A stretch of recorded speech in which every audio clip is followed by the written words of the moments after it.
Karis dan shalom, kasih karunia dan damai sejahtera menyertai saudara di mana saja berada, dari Allah Bapa, dari Tuhan Yesus Kristus, dan dari Roh Kudus menyertai saudara. Grace and peace from God the Father, from our Lord Jesus Christ, and from the Holy Spirit, our triune God, be with you wherever you are. The reading of the Word of God today is taken from the Gospel of John, chapter 1, verse 15.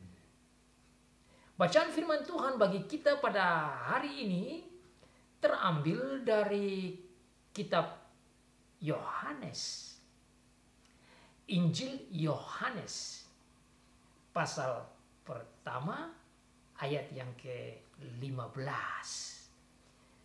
Yohanes pasal 1 ayat 15. Demikianlah bunyi firman Tuhan.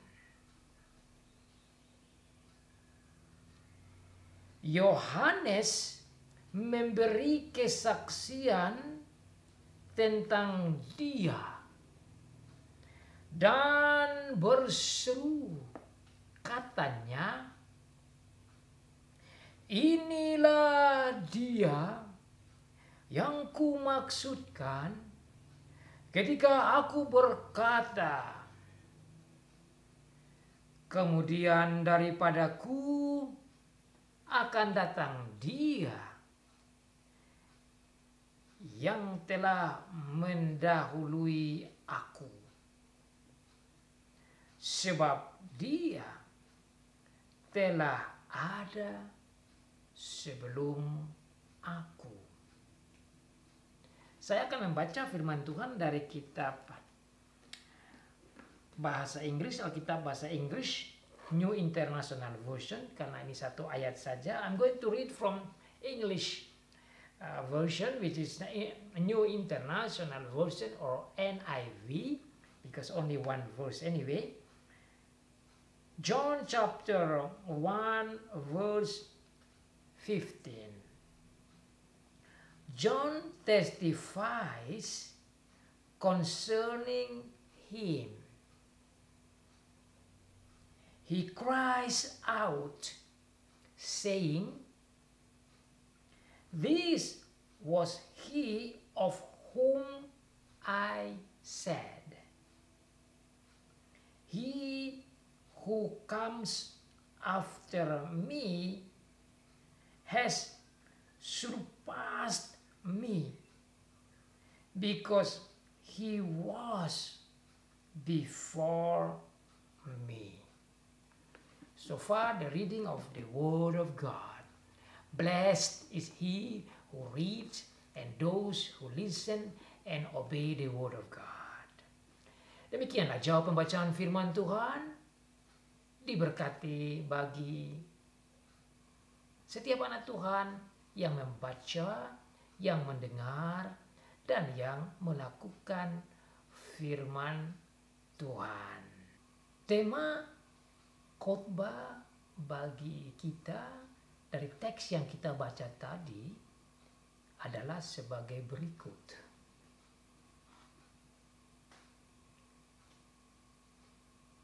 My successor is my predecessor. My successor is my predecessor, who is also my superior. Sang penggantiku adalah juga sang pendahuluku yang juga superiorku. Saya membuat tema seperti ini berhubungan dengan apa yang dikatakan oleh Yohanes Pembaptis dalam kesaksiannya kepada umat Tuhan yang berkata demikian. Kemudian daripadaku atau setelah aku akan datang Dia yang telah mendahului aku. Akan datang setelah aku, tetapi sudah mendahului aku. Ada 3 poin penting yang akan saya sampaikan dalam khotbah ini.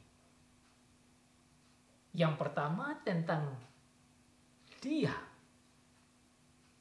yang adalah pengganti Yohanes dalam menjalankan pelayanan besar tentang kerajaan Allah. Yohanes adalah forerunner atau perintis jalan untuk Dia. Dia adalah pemeran utamanya itu. Maka Yohanes katakan, setelah aku akan datang Dia. Firman Tuhan di ayat 15 berbicara tentang Dia. Dia itu sudah ada, Dia itu akan datang. Oleh karena itu saya membuat poin-poin untuk menolong kita memahami ayat ini dengan berkata demikian. Dia itu ada, Dia itu sudah ada, dan Dia itu akan datang. My successor is my predecessor. He is, He was, He is to come.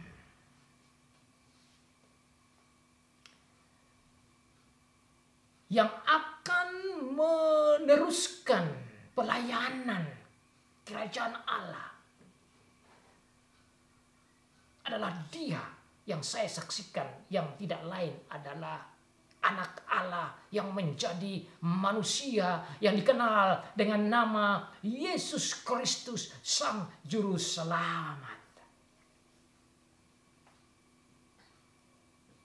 Poin pertama kita belajar tentang Dia itu ada. He is. Dia itu ada. Dia itulah yang menjadi pusat perhatian, pusat kesaksian, pusat pemberitaan dari Yohanes Pembaptis. He is the center of the proclamation, of the teaching, of the announcement, of the news that John the Baptist proclaimed. Tuhan Yesus Kristus yang adalah Anak Allah itu merupakan pusat pengkhotbahan, pusat kesaksian, pusat pengajaran, pusat pemberitaan yang disampaikan oleh Yohanes Pembaptis. Yohanes mengatakan demikian dengan menggarisbawahi, mau menunjukkan bahwa dia bukanlah Sang Juru Selamat itu. Dia bukanlah yang menjadi pusat perhatian itu. Dia bukanlah Sang Mesias itu. Dia bukanlah yang dijanjikan untuk menjadi Juru Selamat. Tapi Dia hanyalah alat saja. He is only the instrument as the forerunner sending by God to prepare the way for the coming of the Messiah, for the coming of the Savior, for the coming of the promised one from the Old Testament.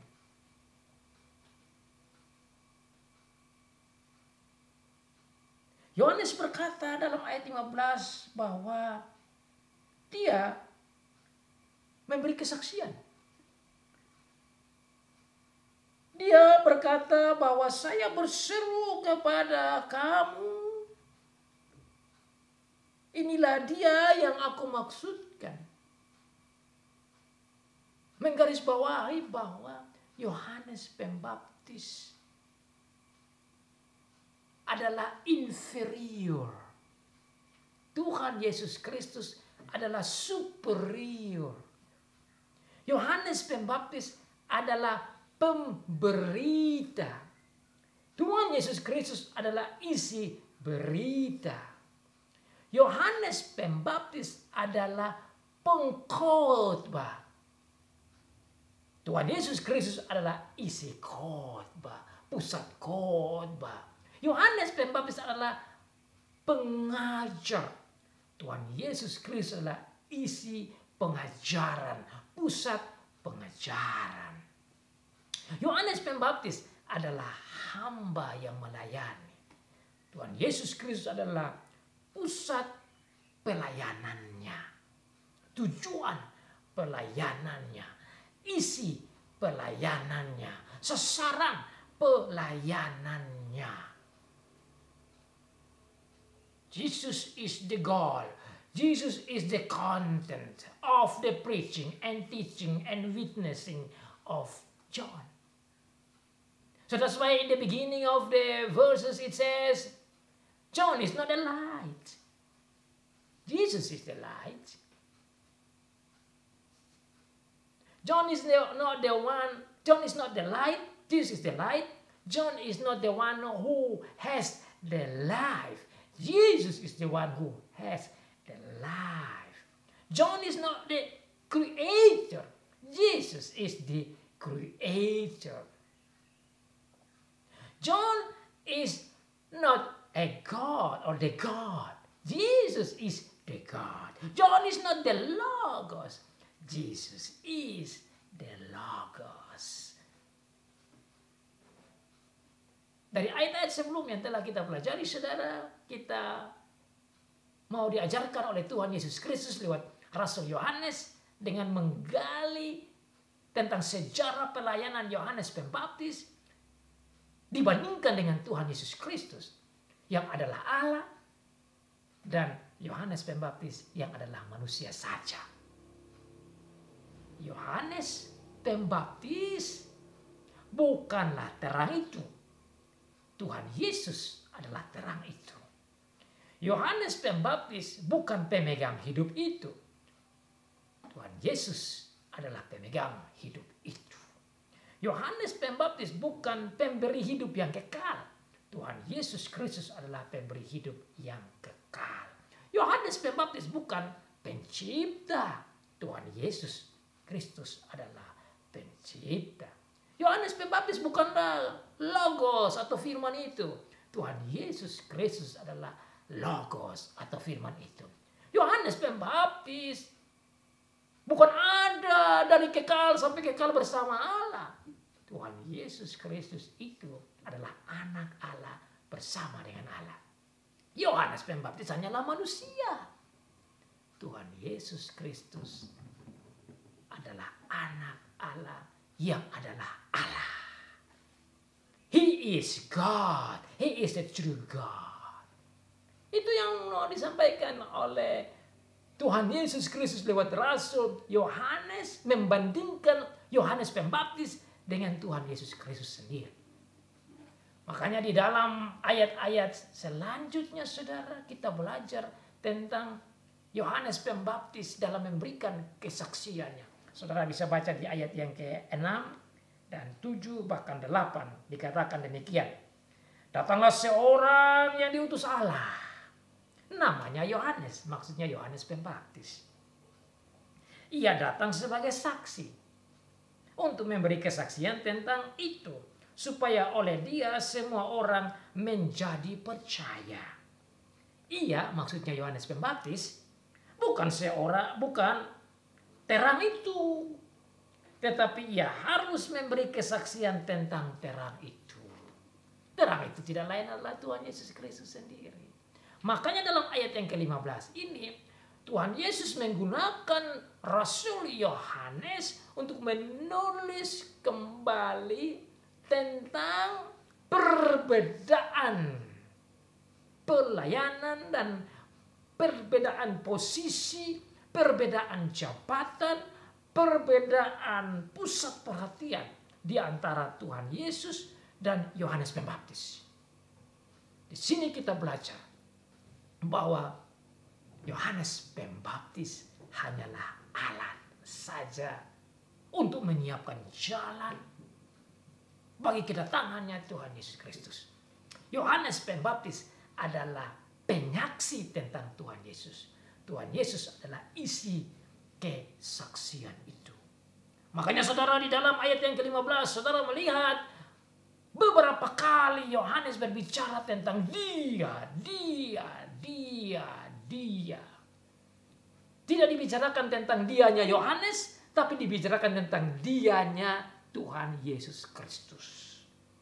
Maka saudara, kita lihat kembali di ayat itu, you see the emphasis of the witnessing of John is not about John the Baptist himself, but about Jesus Christ. Where John the Baptist say he, you can see how many times mentioned about he. Berapa kali disebutkan di sana. Yohanes memberikan kesaksian tentang dia. Satu. Dan berseru katanya, inilah dia yang kumaksudkan ketika aku berkata, kemudian daripadaku akan datang dia yang telah mendahului aku, sebab dia telah ada sebelum aku. Dia.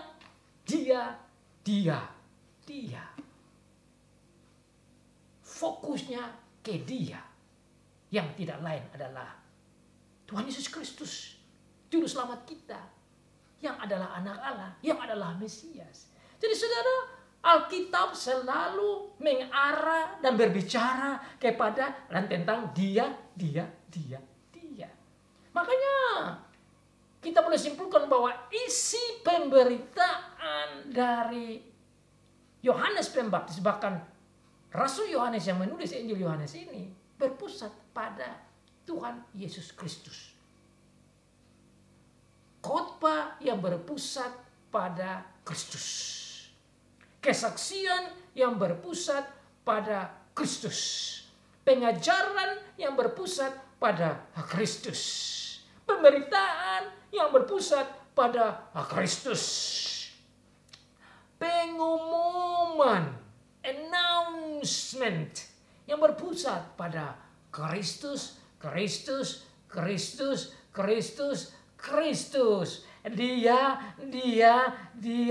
Dia. Tentang anak Allah yang menjadi manusia. Tentang juru selamat yang datang untuk menyelamatkan kita, yaitu Tuhan Yesus Kristus. So the focus of the witnessing is about our Lord Jesus Christ. The witnessing is centered on Christ. Christ-centered preaching. Christ-centered proclamation. Christ-centered witnessing. Christ-centered witnessing. Centered on Christ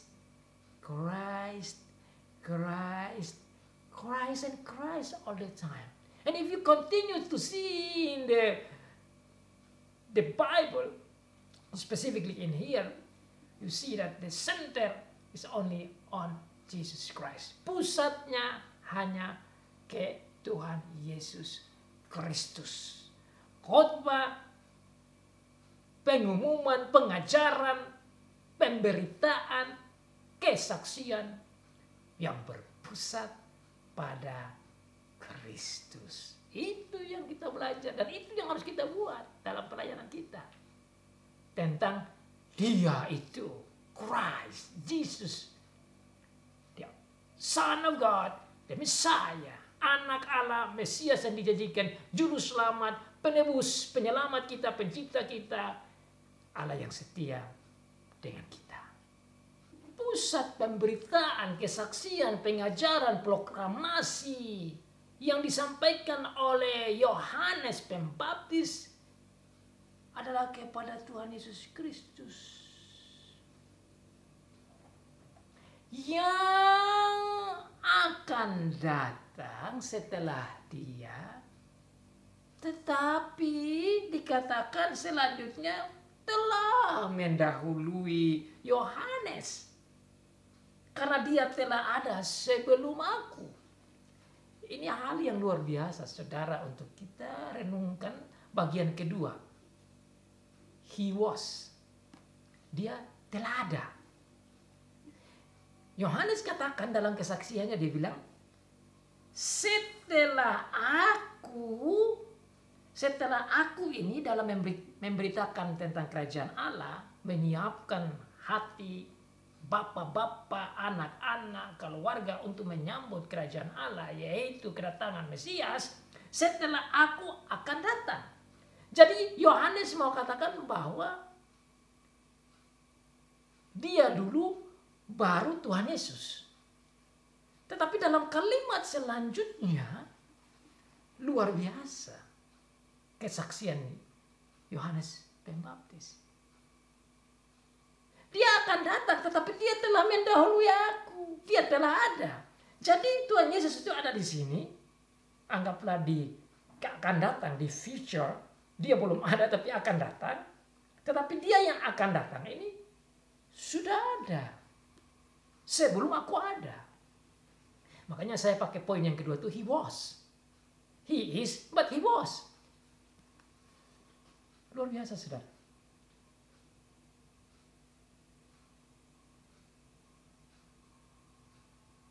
Kenapa Yohanes sampaikan begini? Yohanes mau sampaikan bahwa Dia yang akan datang itu memang lahir sebagai manusia. Lahir sebagai manusia itu sama seperti saya juga manusia. Dia akan datang. Saya lahir dahulu baru Dia. Tetapi Dia ini yang akan datang sudah ada, sudah mendahului saya.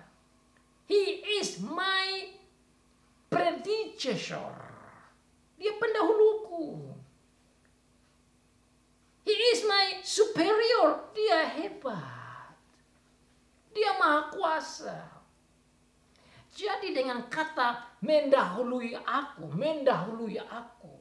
Sudah ada sebelum aku ada. Yohanes Pembaptis mau memberikan kesaksian bahwa aku ini manusia saja.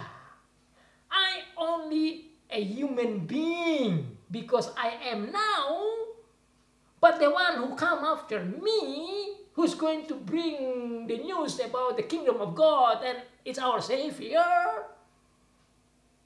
He already there. He was already. That emphasizes that He is a God. Jadi Yohanes dalam dua kata dalam ayat ini mengatakan sudah mendahului aku dan telah ada sebelum aku. Dia mau katakan bahwa Dia itu Allah. Jadi saudara, kalau saudara ada di situ waktu zaman Yohanes Pembaptis dan mengerti bahasa dari Yohanes Pembaptis dengan baik sebagai orang Yahudi, saudara dan saya jika ada di situ akan mengatakan bahwa Yohanes mau bilang bahwa yang datang ini yang namanya Tuhan Yesus Kristus itu adalah Allah. Jadi saudara, kita hanya bisa mengerti apa yang dikatakan Yohanes Pembaptis dalam konteksnya dengan melihat kata-katanya, bahkan dalam tenses yang digunakan di sini telah menunjukkan bahwa Tuhan Yesus itu adalah Allah sebelum menjadi manusia. Makanya saya gunakan kata he was. Dia sudah ada. Dalam bahasa Inggris juga dalam tensesnya dia bilang apa? He who comes after me has surpassed me because he was before me. Lihat aja. Dalam bahasa Indonesia itu tidak sedalam bahasa Inggris. Karena bahasa Inggris kalau dia bilang sudah ada sebelum saya ada waktu sekarang, itu jelas. Presentnya I am, past tense-nya he was. Jadi penggunaan tenses atau penggunaan waktu dalam bahasa Inggris maupun bahasa Yunani itu sangat jelas. Dan orang-orang Israel yang ada pada saat itu mengerti bahwa dia sementara memberi kesaksian bahwa Mesias yang akan datang itu, yaitu Tuhan Yesus Kristus itu, dia akan lahir sebagai manusia setelah Yohanes Pembaptis. Dia lahir dan dia melayani sebagai manusia, tapi jangan engkau melihat dia sebagai manusia saja. Karena dia was. Karena dia sudah ada. Bahasa Indonesia menjelaskan dalam waktu dia yang menggunakan kata sudah. John emphasizes in his witnessing that Jesus is coming after him. But at the same time he said he was before me. He just want to tell the people that this Jesus is not only man, but he is also true God. So in this second point, you can learn that our Savior is a true man. He is coming, but not as a true man. He already was a true God. He was as a true God. Menggunakan kata was sebagai tense lampau menunjukkan bahwa lampau yang lalu sebelum saya ada sebagai Yohanes Pembaptis yang lahir, Jesus Christ our Lord already there.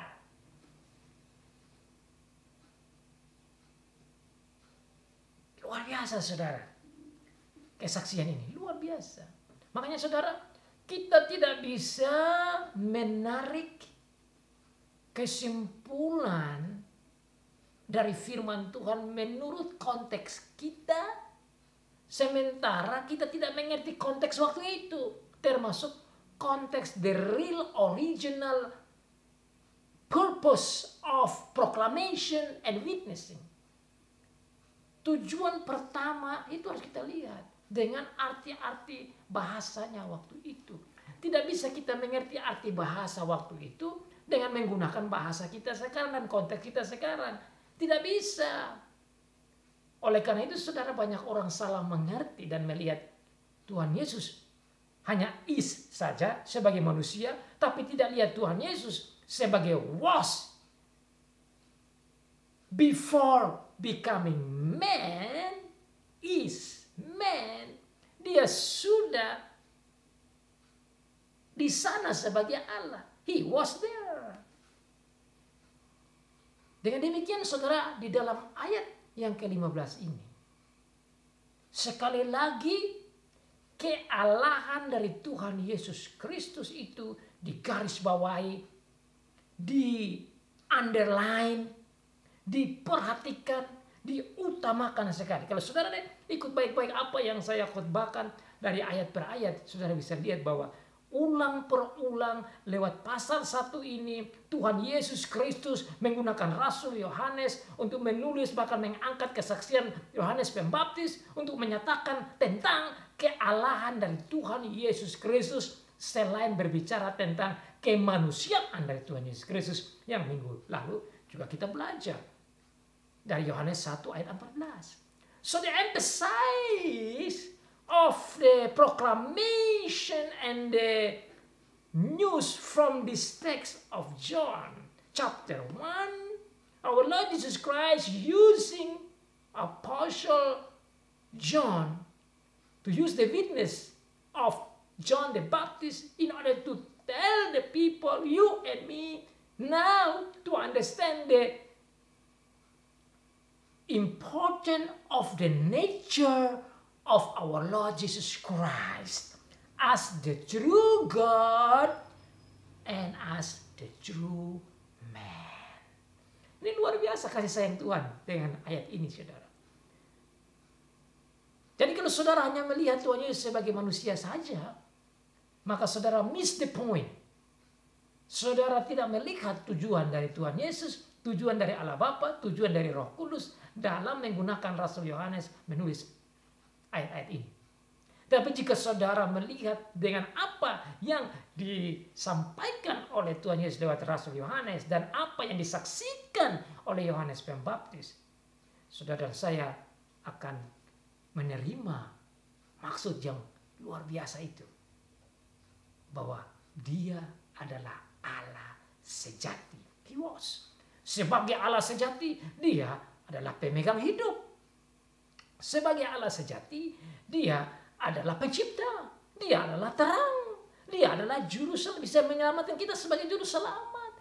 Sebagai Allah pencipta, dia pemberi hidup, dia penjaga hidup, dia pemelihara hidup, dia pemberi hidup, dia juga pemberi keselamatan, bahkan keselamatan selama-lamanya. Itunya maksud saudara dari ayat yang kita belajar dari ayat 15 ini. Bahwa kita mengapresiasi dan berterima kasih kepada Tuhan Yesus Kristus dan Roh Kudus yang menggerakkan Rasul Yohanes untuk memberikan kesaksian bahwa Tuhan kita Yesus Kristus adalah Allah sejati. Sebagai Allah sejati itu, dia datang menjadi manusia untuk menyelamatkan kita. Sampai mati di kayu salib, yang mana minggu-minggu ini kita boleh menyiapkan diri juga untuk melihat, mengingat akan kematiannya. This shows the deep love of God. This shows the mercy of God, the compassion of God, the grace of God. Ayat ini sekaligus garis bawahi dalamnya kasih Tuhan, kemurahan Tuhan, anugerah Tuhan, kasih sayang Tuhan, kesabaran Tuhan, kebaikan Tuhan, yang adalah Allah dan rela menjadi manusia di dalam Tuhan Yesus. Makanya anugerah itu hanya bisa dilihat dalam Tuhan Yesus. Anugerah itu hanya bisa diperoleh dalam Tuhan Yesus Kristus. Oleh karena anugerah yang besar dalam Tuhan Yesus Kristus, maka Rasul Paulus selalu menggunakan kata grace and grace and grace. Yang mana dari grace itu melahirkan damai. Karena kematiannya lahirnya damai, yaitu peace. Krish, shalom. Krish, shalom. Membawa joy atau sukacita. Dia yang sudah ada yang adalah Allah itu akan datang setelah aku. He is coming after me. So, sekarang poin yang terakhir, poin ketiga. Dia akan datang setelah aku. Artinya setelah saya melayani ini, dia akan ganti saya akan mati, dia akan meneruskan pelayanan ini sebagai manusia. Dia yang adalah Allah menjadi daging, menjadi manusia untuk meneruskan pelayanan dari saya, yaitu Yohanes Pembaptis. Tetapi dia ini sangat besar. Dia ini sangat mulia. Dia ini sangat hebat. Dia ini luar biasa. Dia ini superior. Saya inferior. Saya lemah. Saya manusia. Saya alat. Saya rendah. Dia tinggi. Dia luar biasa. Dia penuh hikmat. Dia ajaib. Dia perkasa. Dia bisa buat mujizat. Dia bisa segala-galanya. Karena selain dia adalah manusia yang akan datang setelah aku, dia juga adalah Allah. That's amazing. Dia akan datang setelah aku. Aku sebagai alat menyiapkan jalan bagi kedatangannya. Aku adalah suara yang berseru-seru yang dikatakan oleh Yesaya 40. Aku dikirim oleh Allah lahir agar supaya aku bisa bersaksi kepada orang Israel. Supaya hati bapak-bapak, hati anak-anak, hati ibu-ibu, hati umat Israel disiapkan untuk menyambut kedatangan Dia yang akan datang. Dia yang akan datang itu adalah Allah yang menjadi manusia. Dia sudah ada itu. Makanya dalam Yohanes 8 ayat yang ke-58, Tuhan Yesus sendiri memberikan kesaksian bahwa Dia memang adalah Allah sejati yang sekarang adalah datang sebagai manusia sejati. Ayat ini disampaikan oleh Tuhan Yesus dan ditulis oleh Rasul Yohanes. Demikian, saudara, dikatakan, kata Yesus kepada mereka, aku berkata kepadamu, sesungguhnya sebelum Abraham jadi, aku telah ada. Ini juga pernah saya bahas. Dalam bahasa asli dan bahasa Inggris sangat bagus. Bahasa Indonesia tidak terlalu tajam. Bahasa Inggris dia bilang, before Abraham is, I was. Mari saya coba cek dalam bahasa Inggris di sini. John chapter 8 verse 58. Yohanes pasal 8 ayat 58. I tell you the truth, aku katakan kepadamu yang benar, yang sesungguhnya. Jesus answer, jawab Yesus, before Abraham, sebelum Abraham was born, sebelum Abraham lahir, I am. Jadi dia menggunakan tense-nya atau urutan waktunya. Sebelum Abraham lahir waktu dulu itu, I am, saya sudah ada. Jadi saya ada selama-lamanya. Makanya dia yang sudah ada selama-lamanya itu menggarisbawahi dia punya kealahan. Yang sekarang datang setelah Yohanes Pembaptis. Yohanes Pembaptis lahir dulu, melayani dulu, baru dia lahir setelah Yohanes dan dia mengikuti, menjalankan tugas pelayanan Yohanes tentang kerajaan Allah. Makanya tadi saya bicara tentang temanya, my successor is my predecessor, that also my superior, who is, who was, and who is to come. Pelanjutku adalah juga pendahuluku yang juga akan datang. Dia datang sebagai manusia, lahir di kandang yang hina, menderita, mati di kayu salib, bangkit dari antara orang mati, naik ke surga demi keselamatan saudara dan saya. Itulah juru selamat saudara. Itulah Tuhan kita Yesus Kristus. That is Christ Jesus, our Lord, our Savior, the Messiah, our God, the Son of God. Ini penting saudara untuk kita terus percaya dan yakin. Pegang akan pengakuan iman ini, bahwa Dia yang adalah juru selamat kita itu adalah Allah sejati dan menjadi manusia sejati